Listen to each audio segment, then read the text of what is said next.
Unfortunately, many people today experience abuse from loved ones.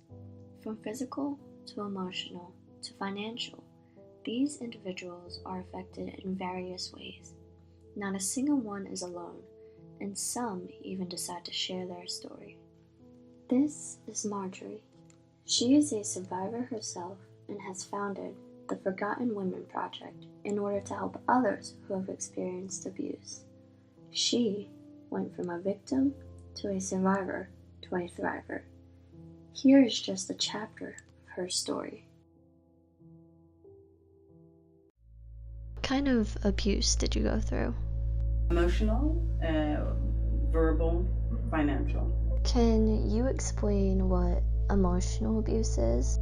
It can be everything from name calling, manipulation. There's also extremes like isolating, keeping you away from friends and family. And what about financial abuse? Can you explain that more? That's something that people are recognizing more and more now. But just when one partner has more control over the money, I used to be given an allowance. It didn't work. I was a stay-at-home mom, so whatever I got was what I got. So, yeah. How long was the abuse, or when did it start, really? So it started before we got married, but I didn't recognize it. And then it got worse after we got married. And when I was pregnant with our child, it was really bad. There was an instance, there was a time when he did physically push me up against the wall when I was pregnant. And I threatened him, that if he ever did that again, that I would call the police, and that he was here on a green card, a work green card, and that he would lose his job with the government. And so at that point, he never put his hands on me, but he just became more verbally aggressive. How did this all affect your children? My kids, my youngest one, she couldn't recognize it, but my oldest one, when we got married, my daughter was 11. We met when she was 2. She was from a previous relationship, so and they did not have the best relationship either, and so that was another thing that caused a lot of problems. And he was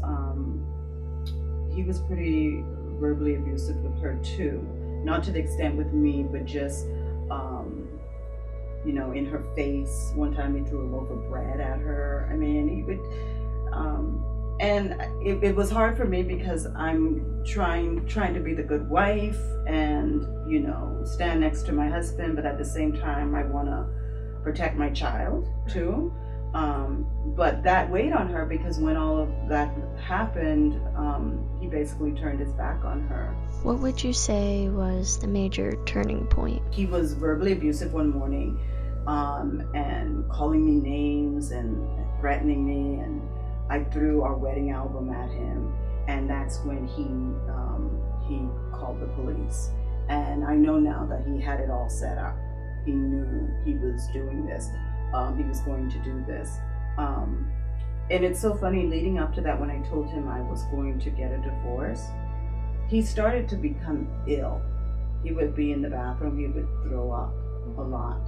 He wouldn't go to work sometimes. And I remember a few days before all of this happened, I said to him, you need to go to the doctor, something's wrong.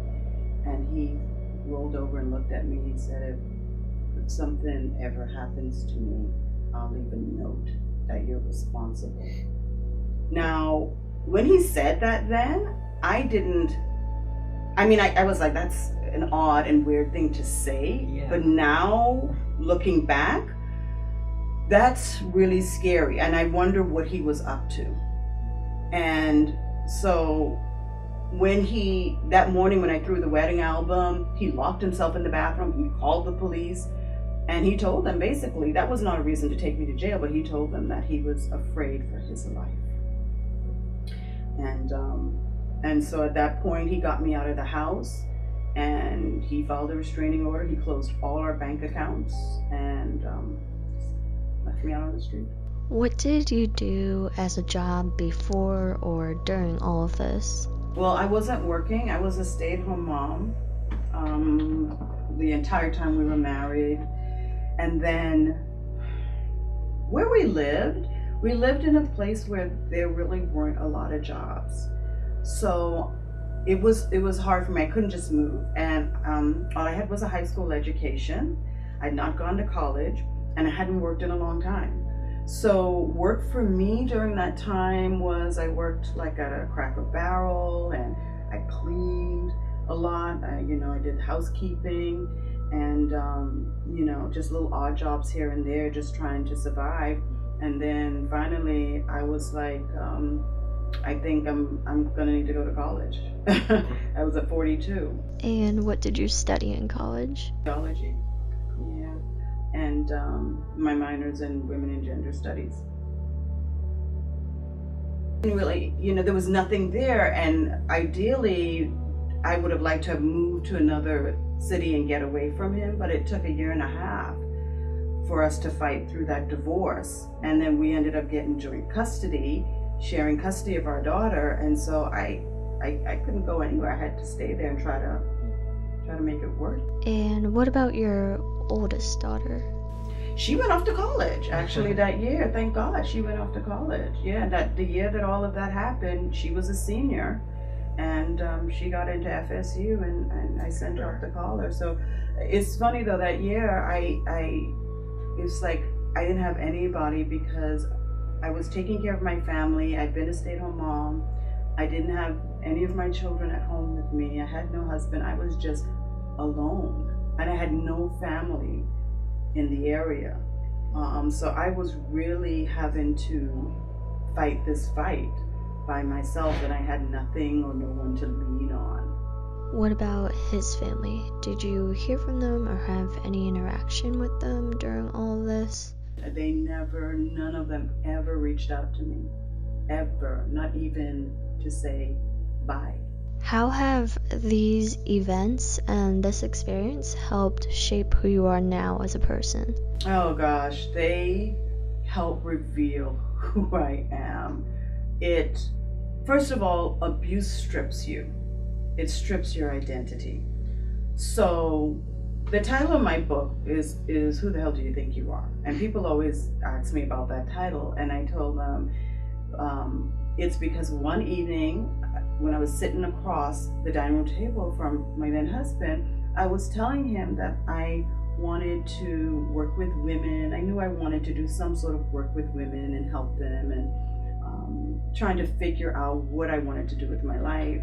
And he looked at me and he asked me, who the hell do you think you are? Like, what makes you think these women are going to listen to you? You have no college education, you have no formal training. It wasn't even so much that he asked me that question, but it was like, I couldn't even answer the question. I didn't know, because all I'd ever been was, this wife, mother, taking care of everybody else. And I had lost my identity. And so I didn't know who I was. And I think I started to believe some of the things, that he had said about me. And so my identity was stripped. So being removed from that, now I'm by myself. I have to now find myself. I don't have these children to now say, I'm going to be this mother. I have to find who I am as a person. And so this experience helped catapult that. What did or have you found consolidation in? I spend a lot of time in prayer. I'm a very spiritual person. And it's interesting that whether you believe in God or not, when you are at a point in your life where you have nothing, you will find something bigger than yourself to gravitate towards, to trust in, to have hope in. And so it was God, and it was my prayer life that helped me through that. So I spent a lot of time in prayer and meditation. I tell people, you ever heard of that book, Conversations with God? I said, that book had nothing on me. I used to yell and scream and cry having my conversations with God because I was angry at what was happening to me, and I was confused, and I just, so there was a lot of pain with it, but at the same time, it was a part of my healing process to do that. So that led me then to start journaling and writing down things. And as I did that, it sort of opened me to where I could hear my inner spirit speak to me about things.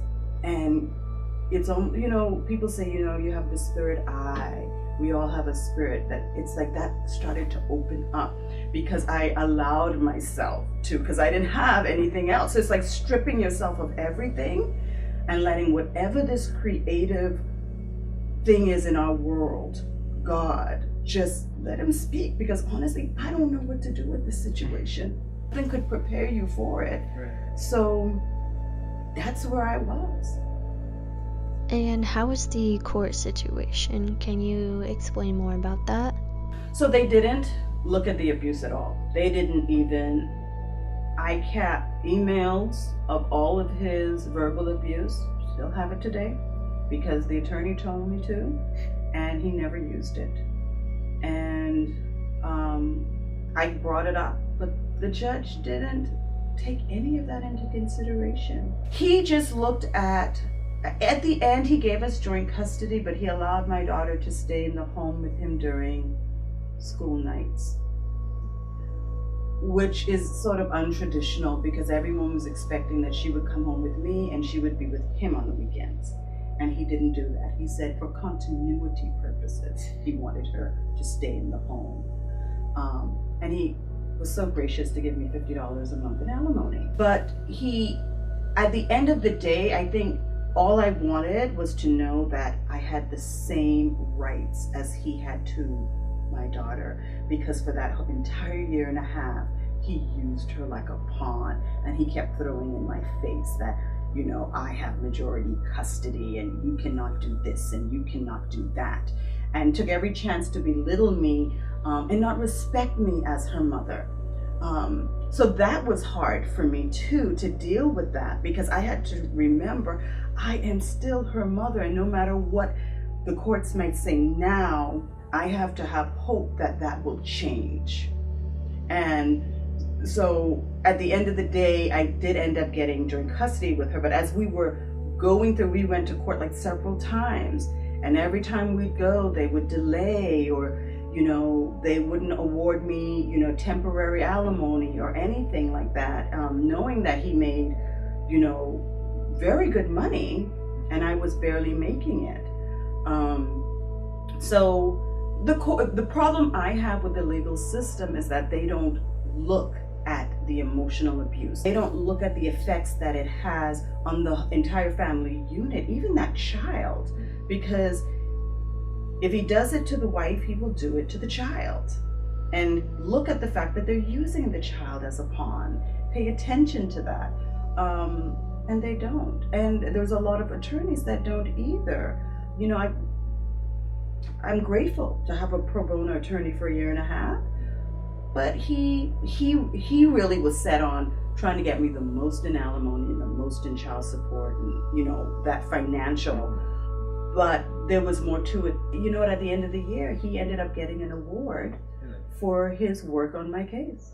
Yeah, and it ended up in the newspaper. And so, but that was a long time to work a pro bono case like that. So. Can you explain the Forgotten Women project and how it came about? Well, I always knew I wanted to start my own business, and I knew that I wanted to help women. But I felt like the nonprofit was going to give us more opportunity to be able to get support from outside resources to be able to help the women, because a lot of women don't have the financial resources. many women after abuse are left just financially strapped because, the abuser was the breadwinner. And just trying to survive in poverty, that's a big problem. So I wanted to be able to offer support for them where they don't have to worry about how they're going to pay for it.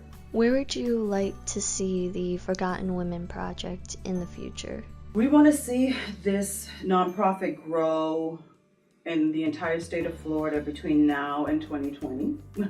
And then we'd like to take it national. But I consider this my legacy work. And so when I see that it's at that point where it's sort of grown, then I can leave that behind and, the board or whoever can take over. And I want to continue writing and talking to women who've gone through abuse. I want to talk about the issues of abuse and how it affects our society, and not just the abuse itself, but after the abuse. That's why this film is so important, because we could see a homeless woman out there on the street and you really don't know her story. You really don't know why she's there. And most of the times if you go in these shelters and you ask why these women are there, there's some violence. There's some abuse that happened in their life. And just looking at mental health and addiction, how abuse is at the root of some of these, how violence and the cycle of violence is at the root of these issues, and they're all tied together. So being able to bring that out and talk more about that, and work with women one-on-one, just mentoring them and helping them get stronger.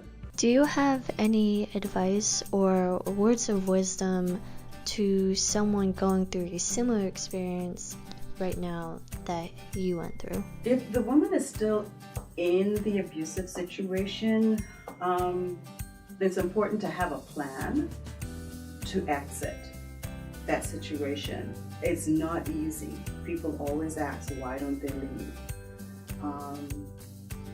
It's not easy to leave because of financial situations, because they're not there for their life, their children, all kinds of things. But put a plan together, and then when you're ready, work the plan and have someone there to support you. But if you're out of the situation, work every day to make yourself stronger, and look at how you can take the situation and use it in a positive way, whether it's in someone else's life or just in some way in your own life. Take care of yourself, self-care, self-love, and you'll start to, feel yourself get stronger and, see that light at the end of the tunnel.